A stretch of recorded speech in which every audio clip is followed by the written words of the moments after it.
থানার সামনে তৃণমূল এবং বিজেপি দুই দলের কর্মী সমর্থকদের মধ্যে উত্তেজনার পরিস্থিতি। কি অভিযোগ? উত্তর কলকাতার বিজেপি সভাপতি তমগ্ন ঘোষের বাড়িতে হামলা চালিয়েছে তৃণমূল, এমনটাই অভিযোগ করেন বিজেপি নেতার। তারপরে এই পরিস্থিতি, ঠিক কি ঘটনা ঘটেছে এবং এখন কি চলছে সেখানে বিস্তারিত জানাবেন হিন্দল দে আমাদের সঙ্গে রয়েছেন। হিন্দল, একেবারে দেখো উত্তেজনার পারদ কিন্তু ধীরে ধীরে বাড়ছে। তুমি দেখতে পাচ্ছ আমারসি থানার সামনে বিজেপি কর্মী সমর্থকেরা তারা রীতিমতো অবস্থান বিক্ষোভ করছিলেন, স্লোগান দিচ্ছিলেন।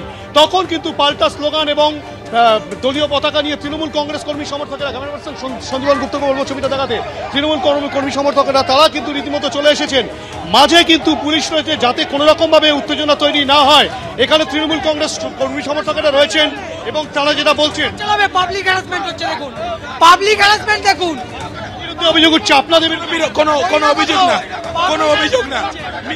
তৃণমূল কংগ্রেস কর্মী সমর্থকরা এবং বিজেপি কর্মী সমর্থকরা একেবারে মুখোমুখি, মাঝে রয়েছে পুলিশ, যাতে উত্তেজনা কোনো রকম ভাবে একেবারে বাড়তে না পারে সেই কারণে পুলিশ কিন্তু মোতায়েন রয়েছে। আমারসি থানার পুলিশ ইতিমধ্যে রয়েছে, বিশাল পুলিশ কিন্তু ইতিমধ্যে চলে এসেছে এবং দুজনের মাঝে অর্থাৎ কিনা বিজেপি কর্মী সমর্থকদের এবং তৃণমূল কর্মী সমর্থকদের মাঝামাঝি অংশে কিন্তু পুলিশ রয়েছে, মহিলা পুলিশ মোতায়েন করা হয়েছে এবং যাতে কোনো রকম ভাবেই কেউ কারো দিকে এগিয়ে যেতে না পারে এবং উত্তেজনা যেন আর না বাড়ে সেই কারণে কিন্তু পুলিশ চেষ্টা চালাচ্ছে। কিন্তু উত্তর সেই উত্তেজনা বাড়তে শুরু করেছে। তাপস রায় এবং তমগ্ন ঘোষ তারা ইতিমধ্যেই আমারসি থানায় অভিযোগ দায়ের করতে গেছেন এবং তমগ্ন ঘোষ যেটা স্পষ্টত বলছেন, তৃণমূল কংগ্রেস আশ্রিত দুষ্কৃতীরা তারা কিন্তু পরিকল্পনা মাফিক এই ঘটনা ঘটিয়েছে। অবশ্যই এই পরিস্থিতির দিকে আমাদের নজর থাকবে। এখনকার মতো ধন্যবাদ জানাই হিন্দল তোমার। ক্যামেরাটা ভাঙা হয়েছে যাতে আমি ওখান থেকে ঢুকতে বেরোতে গেলে তার আর কোনো রেকর্ড না থাকে এবং তাতে আমার উপর হামলা করতে সুবিধে হয়।